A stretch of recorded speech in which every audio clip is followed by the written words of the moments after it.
Hello everyone, അസ്സലാമു അലൈക്കും. നമ്മുടെ പുതിയ വീഡിയോയിലേക്ക് എല്ലാവർക്കും സ്വാഗതം.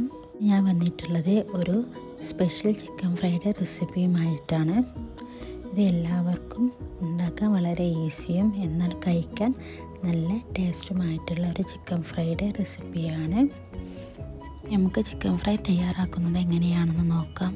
അതിനു മുമ്പായിട്ട് വീഡിയോ ഇഷ്ടമാവുകയാണെങ്കിൽ എല്ലാവരും ലൈക്ക് ചെയ്യാനും ചാനൽ സബ്സ്ക്രൈബ് ചെയ്യാനും മറക്കരുത്.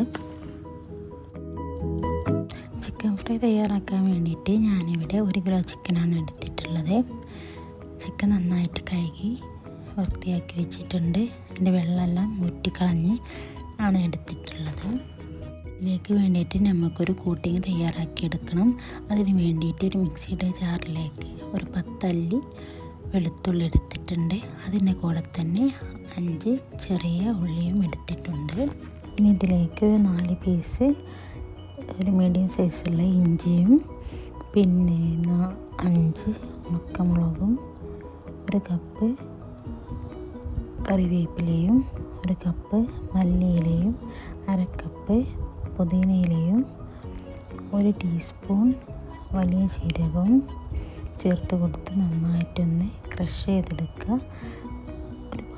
ഒരുപാട് പേസ്റ്റായിട്ട് അരിഞ്ഞു പോകേണ്ട ആവശ്യമില്ല. ഒന്ന് ക്രഷ് ചെയ്തൊന്ന് ചതച്ചെടുത്താൽ മാത്രം മതിയാകും. ഇപ്പോൾ ചിക്കനിലേക്കുള്ള കോട്ടിങ്ങിനുള്ള മിക്സ് ഇവിടെ തയ്യാറായിട്ടുണ്ട്. ഇതുപോലെ ഒന്ന് ചതച്ചെടുത്താൽ മാത്രം മതി. ഇനി ഇത് നമുക്ക് കഴുകി വൃത്തിയാക്കി വെച്ചിട്ടുള്ള ചിക്കനിലേക്ക് ഇട്ട് കൊടുക്കാം. എന്നിട്ട് ആവശ്യത്തിനുള്ള ഉപ്പും കൂടി ചേർത്ത് 15 മിനിറ്റ് ഒന്ന് റെസ്റ്റ് ചെയ്യാൻ വെക്കണം.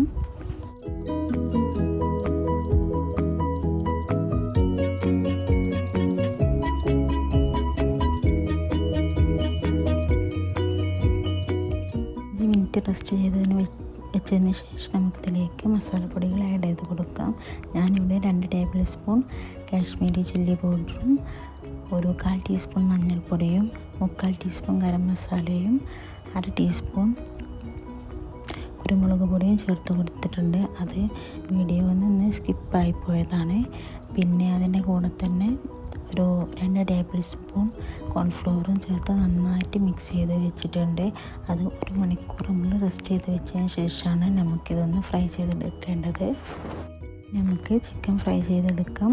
അതിന് വേണ്ടിയിട്ട് നല്ല അടികട്ടിയുള്ള ഒരു പാത്രത്തിൽ ഓയിൽ ഞാൻ ഒഴിച്ച് ചൂടായി വന്നിട്ടുണ്ട്. അതിലേക്ക് നമുക്ക് ചിക്കനെ ഇട്ട് കൊടുക്കാം.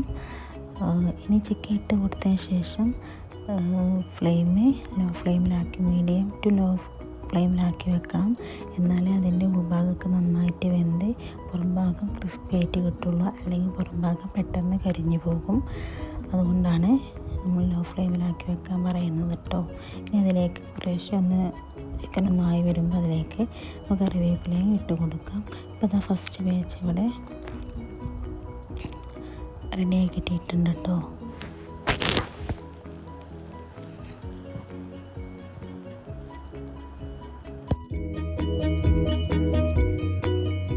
ഇതുപോലെ തന്നെ നമുക്ക് ബാക്കി വരുന്ന ചിക്കനും എല്ലാം ഒന്ന് ഫ്രൈ ചെയ്ത് കോരിയെടുക്കാം. ഇത് നല്ല ക്രിസ്പി ആയിട്ടുള്ള നല്ല ടേസ്റ്റുള്ള ഒരു റെസിപ്പിയാണ് കേട്ടോ. എല്ലാവരും ഇതുപോലെ ഒന്ന് ചെയ്ത് നോക്കുക. നല്ല ടേസ്റ്റാണ്, എല്ലാവർക്കും ഇഷ്ടമാവും. ഉൾഭാഗമൊക്കെ നല്ല ജ്യൂസി ആയിട്ടും പുറംഭാഗം നല്ല ക്രിസ്പി ആയിട്ടുള്ളൊരു ചിക്കൻ ഫ്രൈ ആണ്. എല്ലാവർക്കും ഇഷ്ടമാവും കേട്ടോ. എല്ലാവരും ഇതുപോലെ തന്നെ ഇതേ കറക്റ്റ് അളവിന് ചെയ്ത് നോക്കുക. കുറച്ച് ഇൻഗ്രീഡിയൻസ് അതിന് സ്കിപ്പായിട്ടുണ്ട്. അപ്പോൾ ഞാൻ അതിൻ്റെ അളവ് കറക്റ്റായിട്ട് പറഞ്ഞിട്ടുണ്ട്. അപ്പോൾ അത് ശ്രദ്ധിച്ച് എല്ലാവരും നന്നായിട്ടൊന്ന് ചെയ്ത് നോക്കുക. കമൻറ്റിൽ നിങ്ങളുടെ റിസൾട്ട് എങ്ങനെ ഉണ്ടെന്നുള്ളത് ഒന്ന് കമൻറ്റ് ചെയ്യുക. അപ്പോൾ എല്ലാവർക്കും ഇനി പുതിയ വീഡിയോസുമായി വരുന്നത് വരെ അസ്സലാമു അലൈക്കും. Thank you.